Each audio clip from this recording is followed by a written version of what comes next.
Archives of Prasar Bharati presents the timeless treasure of golden era.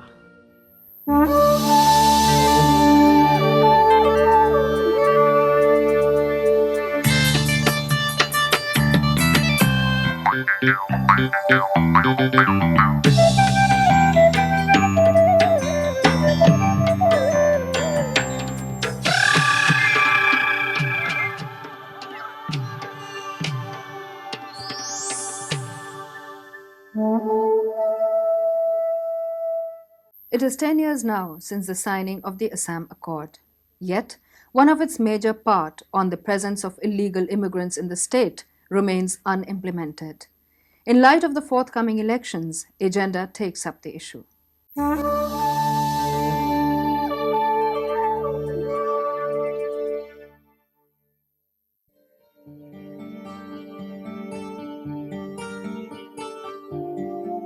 The seminar on the Assam Accord, organized jointly by All Assam Students Union AASU and Citizens for Democracy at New Delhi on 29th of October, was an effort to bring this issue before the nation. On 15th of August 1985, the Assam Accord was signed to end all unrest and bring in everlasting peace. The agreement, Assam Accord, between the government and the leaders of the Assam agitation has been generally welcomed. It brought to an end 5 years or more of unrest, turmoil, controversy. Several features of it show marks of bold statesmanship and daring initiative. Some others show an understanding spirit of not only the problem of Assam, but compassionate sympathy with the emotional background giving rise to them. And today you find yourself that the problem is being compounded. We are also not sufficiently aware of the forces that are growing around this area. A lot of problem in Assam has grown because of the increasing fundamentalization of politics in Bangladesh. Those who have studied Bangladesh politics, they should know that the time when Sheikh Mujibur Rahman was there, the times have now changed. Today, the feeling is of bitterness, of frustration, and anger. A major portion of the accord probably remains a dead letter, and so is the case with the foreigners issue. Even in this seminar today, some of the speakers have agreed and admitted that people living in South India, they have a little knowledge about Assam Accord. And people living in North India, they have got little knowledge about the Assam Accord. I do find that there is now awareness. I don't know how much is the interest, but people want to know more, because information is very limited and lot of misinformation. So when you are saying that what could be the reason, I think that is what is appearing in newspapers and what is being carried on television. The basis of the Assam agitation has been simple but vital proposition that there are a large number of foreigners who have been allowed to participate in the political process and have been settled in Assam without formally acquiring citizenship. The agitation has been for detecting, disenfranchising, and deporting them. After the Accord, then the government changed there. Now, the government which came to power was really a government of ASU, which was fighting the battle. So they took over. Now people waited, can look here, now those people who are agitating outside, now they are in the government, what would they do? And they would do something. But they didn't do much. They blame the central government, they blame certain acts, they blame certain procedures. But the fact remains. These illegal foreigners are mainly migrants from Bangladesh. To have a clear insight into the intensity of the problem, the growth rate of the population of Assam over the years will give a clear picture.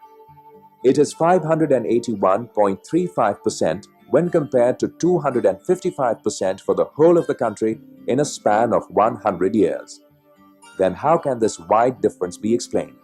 What you find now is that suddenly those foreigners are those who are outside, right? They have become a vote bank. So if I want to get elected, They are roughly 40% or 45%. Now, I do not want to speak out very openly because I am looking towards the votes of those 40-45%. Vote bank আৰু স্বাধীনতাৰ পিছৰে পৰা শাসনাধিষ্ঠ দলবিলাকে বিদেশীসকলক vote bank হিচাপে ব্যৱহাৰ কৰি আহিছে। আনহাতে সৰ্বভাৰতীয় দলবিলাকেও বিদেশী ভোট বেংক হিচাপে ব্যৱহাৰ কৰি আহিছে। See, the foreigner context, there are two meanings to this foreigner. There are people who have come from outside the country possessing valid passports and visas. They are foreigners. But the context of foreigner at the moment is actually the illegal immigrants whose identity is doubtful and their nationality and their identity is doubtful. So, in the case of actual foreigner possessing passport and visa coming to Northeast, they, of course, after obtaining their PAP, they come to Northeast, and there is no harassment as such from the local people, but the government rather gives them limited duration of time to stay in such specific state or a town. Immediately they are to go back. But whereas these illegal foreigners or illegal immigrants, there's no way to check. Para 5, Clause 8 of the Memorandum of Settlement of Assam Accord reads, "Foreigners who come to Assam on or after March 25, 1971 shall continue to be detected, deleted and expelled in accordance with law. Immediate and practical steps shall be taken to expel such foreigners." The accord even fixed the time frame. 31st of October 1990 was to be the date for the completion of the process of detection and deportation of the foreigners. Today, 10 years after the accord was signed and 5 years from the deadline, no concrete step has been taken. There is a Foreigners Act for the whole country. There is a definition of citizenship and there is also implementation of it by the Foreigners Act. The IMTC is something peculiar, saying that persons who have come after 1971 alone will be thrown out. Others can be citizens. Can that happen? Because then for Assam, you can be an Indian even if you have come in 1970, while if you have come from some other country, even after the independence of the country, you cannot become a citizen. The Act does not say that this is the only way in which it can be found as to whether a person is elector or not. One thing to say what are the powers of the government. Another thing is what are the powers of the Election Commission. Election Commission is not bound to follow a particular procedure given either by the 1946 Act or by the Act of 1983, which is confined to Assam. It can decide for its own on the basis of evidence which it can collect. Now, with the elections around the corner, the foreigners' issue in Assam has gained momentum. If the situation continues the way it is, India will perhaps be the only country where foreigners will elect representatives.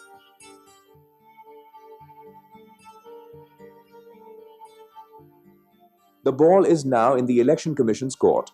The feeling at the seminar was that the task of identifying illegal foreigners and Bangladeshi migrants should be vested with the Election Commission.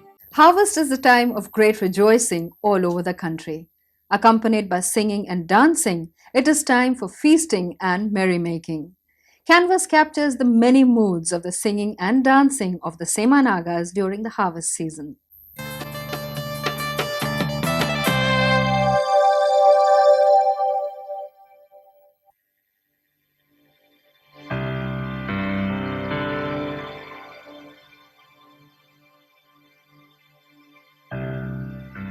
This is a tiny hamlet of Inumi village in Zuneboto district of Nagaland. The Inumi people belong to the Sema community and form a major part of the Nagas.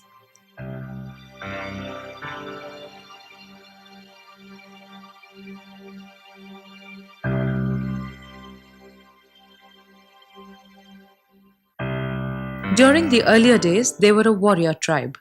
But today, due to the commingling of the Western life and modern development projects, much of the original culture is being lost. However, in agriculture, the basic method largely remains the same. The paddy fields are divided and individually owned according to one's capacity of innovation. Both jhum and terrace cultivation methods are used. During the whole process of plantation, weeding, and harvestation, the villagers collectively go to the fields and help each other in the various chores of agriculture. The individuality is maintained, yet the advantage of collective process are taken care of and maintained over a period of time.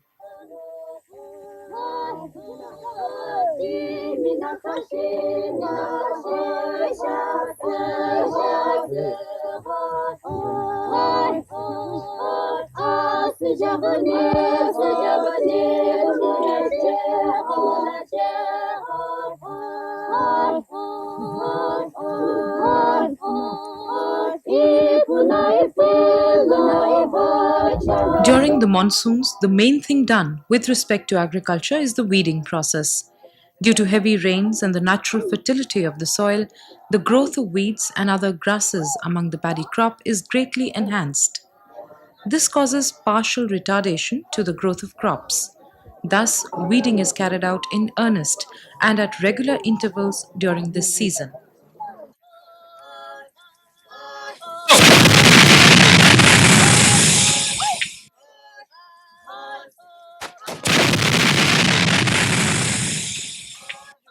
During the olden days, due to the menace of ferocious animals, some men were deputed to guard as others worked.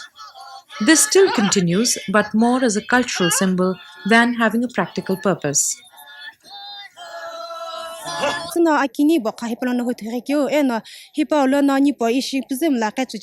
The women folk sing and dance while they busy themselves in the fields. Men lend a helping hand.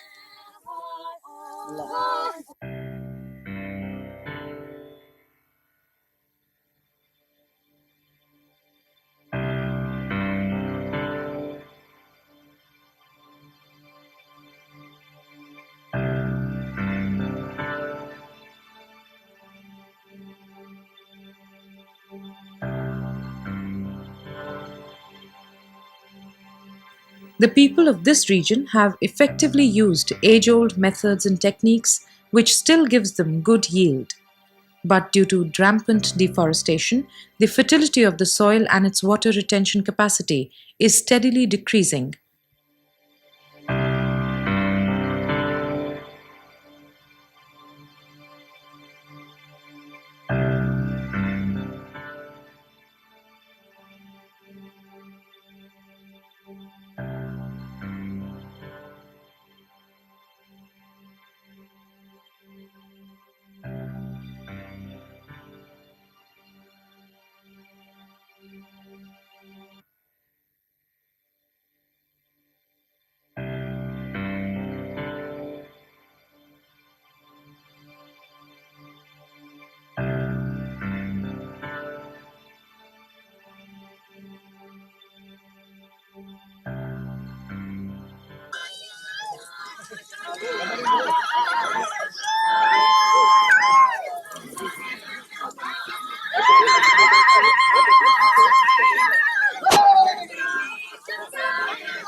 Loktak Lake in Manipur is perhaps the only place where people live on water.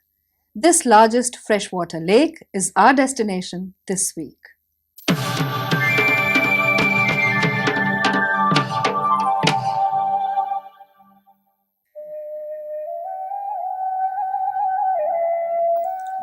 For 48 kilometers south of Imphal is one of the largest freshwater lakes of India, the Loktak Lake, a miniature inland sea. During monsoons, it spreads over 312 square kilometers and its catchment is nearly 1,000 square kilometers.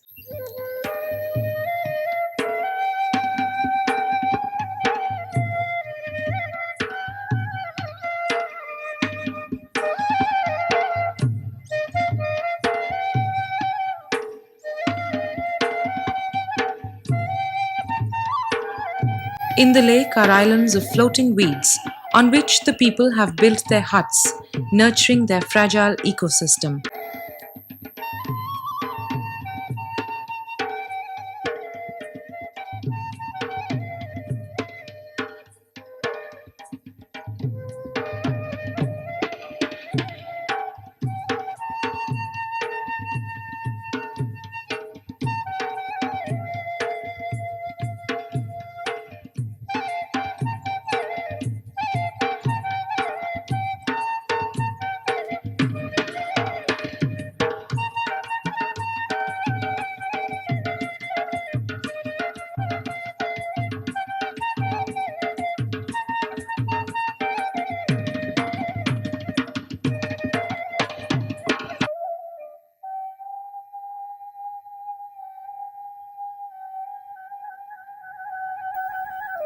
They ply their tiny skiffs to catch fish and collect the tricorn-shaped singhara fruit of lotus. Various varieties of weeds, particularly the water hyacinths of South American origin, are found extensively in the lake. The other inhabitants of the lake live on the shore, in the Kaibul Lamjao Sanctuary, the only floating national park in the world. This floating national park is the last natural habitat of the Sanghae, the dancing deer of Manipur.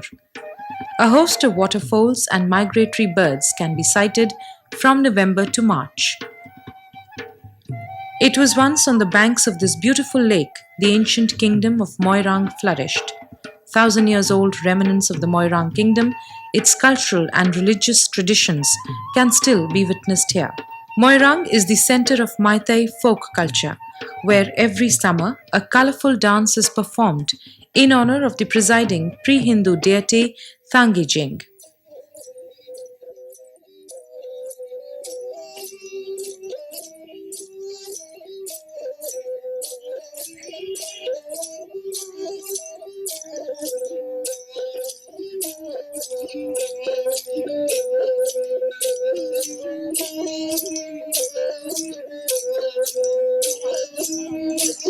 Celebrated for 30 days, Thangjing Lai Haroba begins every day with a procession.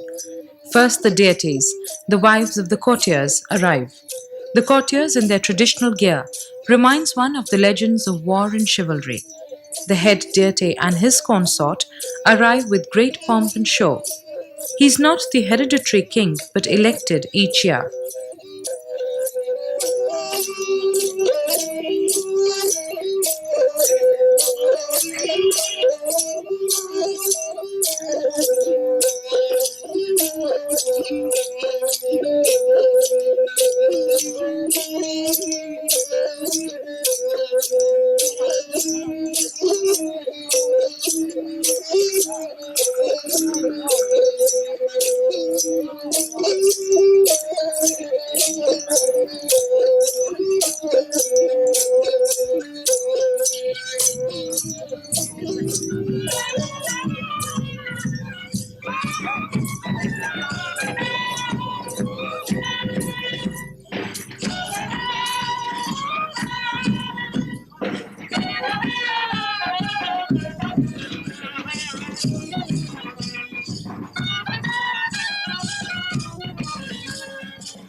The shimmering blue waters of the Loktak, serpentine boat routes, colorful water plants, and most of all, the unique water life of the lake people makes a trip to Loktak worth its while.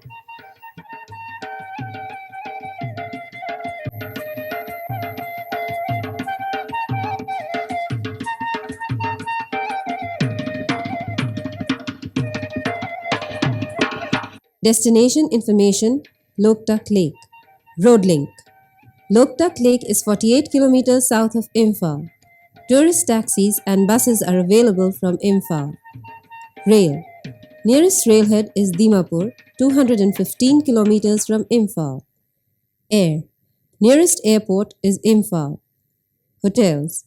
Accommodation is available in the tourist bungalow run by the State Tourism Department.